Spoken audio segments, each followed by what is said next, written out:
देवांशु इन तमाम जानकारी को हमसे साझा करने के लिए दिल्ली से, जहां अगर आप अवैध तरीके से रह रहे हैं घुसपैठी के तौर पर तो आपकी खैर नहीं, लेकिन अब खैर इस लिहाज से भी बांग्लादेश में नहीं है जब हम यूनिस सरकार के खिलाफ लगातार उबाल देख रहे हैं। यहां तक कि जिस तरह से कट्टरपंथी अल्पसंख्यक हिंदुओं को ईश निंदा की वजह से टारगेट कर रहे हैं, अब उसकी निंदा अमेरिका भी कर रहा है। तो आइए आखिर आपको बताते हैं ग्राफिक्स के जरिए कि ईश निंदा कैसे हिंसा का बड़ा हथियार बनकर सामने आ रही है, जहां बांग्लादेश में अल्पसंख्यकों पर अत्याचार किए जा रहे हैं। ह्यूमन राइट्स की एक रिपोर्ट सामने आई, उसमें चौंकाने वाले तथ्य और आंकड़े सामने आए हैं। अब ईश निंदा से जुड़े हुए हमले इसमें तेज। ईश निंदा यानी कि जिस ईश्वर को आप पूछते हैं, जिस उसकी धार्मिक आपकी आस्था है, अगर उस धार्मिक आस्था को करने में आपको कट्टरपंथ का सामना करना पड़े, तो सुनियोजित पैटर्न की ओर इशारा किया गया उस रिपोर्ट में। सोशल मीडिया पोस्ट से जुड़े अधिकांश मामले हैं। पहले सोशल मीडिया पर भी इस बात को लेकर आरोप है, फिर भीड़ का हिंदू इलाकों पर हमला किया गया है। अब इस रिपोर्ट को भी समझने की कोशिश करते कि आखिरकार इस रिपोर्ट में जो बड़े खुलासे किए गए हैं, खासतौर पर ह्यूमन राइट्स वायलेशंस किस तरह से हुए हैं, आपको ग्राफिक्स के जरिए भी इस रिपोर्ट के बारे में बताते हैं कि ये बड़ा खुलासा है क्या, जिसमें अल्पसंख्यकों की जब हम बात करते हैं तो ईश निंदा से जुड़े हुए 73 मामले जो हैं वो सामने आए, ठीक है। और साथ ही इसमें 90% आरोपी हिंदू, नाबालिग भी शामिल हैं। अब सिर्फ 6 महीनों का आप आंकड़ा देखिए कि 71 मामले सामने आए, 30 से ज्यादा जो जिले हैं वहां हिंसा फैली और 40 मामलों में औपचारिक केस की दर्जीकरण किया गया। 5 मामलों में पुलिस का केस दर्ज करने से साफ तौर पर इनकार था, यानी 30 से ज्यादा जो जिले हैं वहां पर हिंसा फैलती हुई नजर आई। 40 मामलों में ही औपचारिक तौर पर केस दर्ज किए गए। इस रिपोर्ट में कई चौंकाने वाले तथ्य जुड़े हुए हैं। 5 मामलों में पुलिस ने केस दर्ज करने से इनकार किया और 23 मामलों में अभी जांच जारी है। अब इस पूरे उबाल की आंच जो है, अगर बात की जाए तो वो ब्रिटेन तक पहुंची है। ब्रिटेन की अगर बात की जाए तो आपको कुछ तस्वीरों के माध्यम से भी बताने की कोशिश करते हैं कि आखिरकार किस तरह से जब हम बात करते हैं कि ब्रिटेन तक बांग्लादेश की हिंसा की आंच पहुंची और लंदन में बांग्लादेश उच्चायोग के बाहर प्रदर्शन हुआ।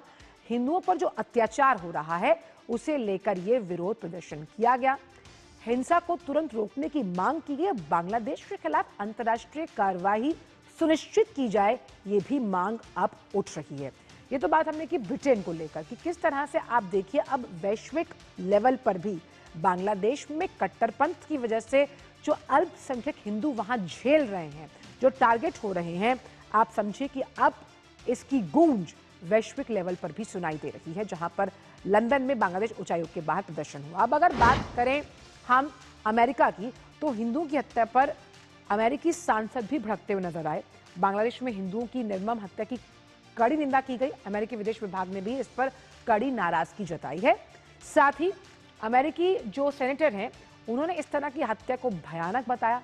रो खन्ना जो है वहां पर, उन्होंने कहा कि ये जो पूरी घटना है ये कट्टरपंथ यानी कि फैनेटिज्म से प्रेरित है और ईश निंदा के आरोप में जो ये हत्या की गई, यानी जो दीपू चंद्र दास की हत्या की गई, ये सुनियोजित तरीके से की गई। बांग्लादेश से सुरक्षा सुनिश्चित करने का आग्रह किया और बांग्लादेश की स्थिति दुनिया के सामने उजागर अब आप देखिए मल्टीलैटरल फोरम्स और कई देश कर रहे हैं। और इसीलिए अब लगातार यूनिस सरकार पर सवाल है, कई ऐसे सवाल जिनके जवाब यूनिस सरकार को देने होंगे। और सवाल ये कि आखिरकार उन पर इन कट्टरपंथियों को शय देने का आरोप है। समाचार पत्रों की संपादक परिषद के अध्यक्ष ने इस पर हमला बोला। अध्यक्ष ने कहा कि अंतरिम सरकार जो है, जो कट्टरपंथी वहां पर फल फूल रहे हैं बिना किसी डर के, ना पुलिस का डर है ना आर्मी का डर है, वो हिंसक हो रहे हैं। उस हिंसा को शय मिल रही है यूनिस सरकार द्वारा।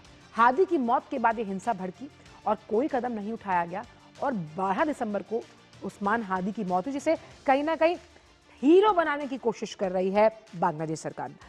नवल सिंह परमार इस वक्त ढाका से फोन लाइन पर मौजूद है। नवल, साफ तौर पर अब यूनिस सरकार का फेलियर कई देशों में द्रष्टव्य है, जहां पर साफ तौर पर माना जा रहा है कि बांग्लादेश में कट्टरपंथ की वजह से जो अल्पसंख्यक हिंदू हैं उन्हें टारगेट किया जा रहा है।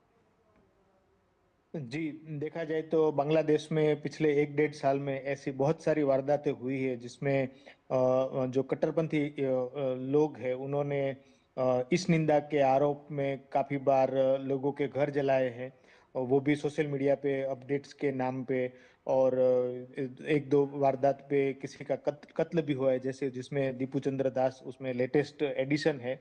उससे पहले भी इस टाइप की घटनाएं हुई है।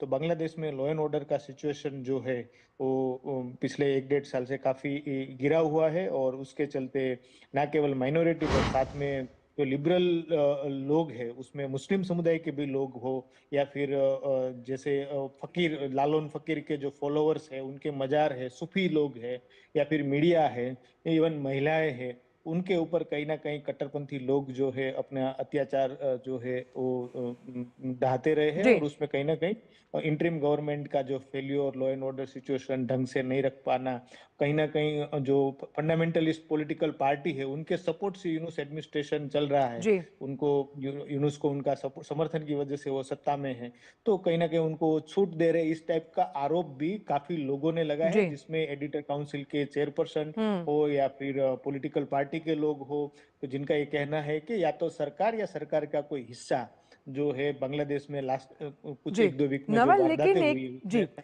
नवल शामिल एक थे। चीज और समझना चाहेंगे। जो ह्यूमन राइट्स की रिपोर्ट सामने आई, जिसमें कई चौंकाने वाले तथ्य सामने आए, कई आंकड़े सामने आए कि किस तरह से ईश निंदा के चलते लगातार हिंसक घटनाओं में बढ़ोतरी हुई है, इजाफा हुआ है, वृद्धि हुई है जब हम बांग्लादेश की बात करते हैं, और जिसमें यूनिस सरकार पर सवालिया निशान और कुछ ना करने की बात भी सामने है।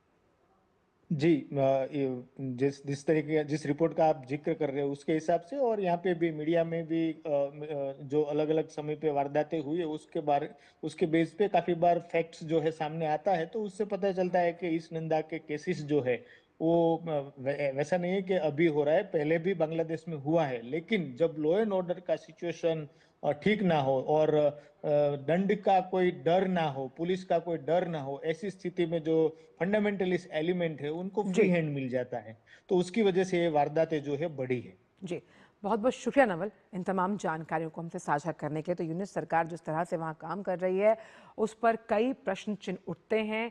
हिंसक घटनाओं में जो लोग शामिल हैं, अराजक तत्व शामिल हैं, उनको शह देने का आरोप है। बहुत बहुत शुक्रिया नवल आपका इन तमाम जानकारियों को हमसे साझा करने के लिए।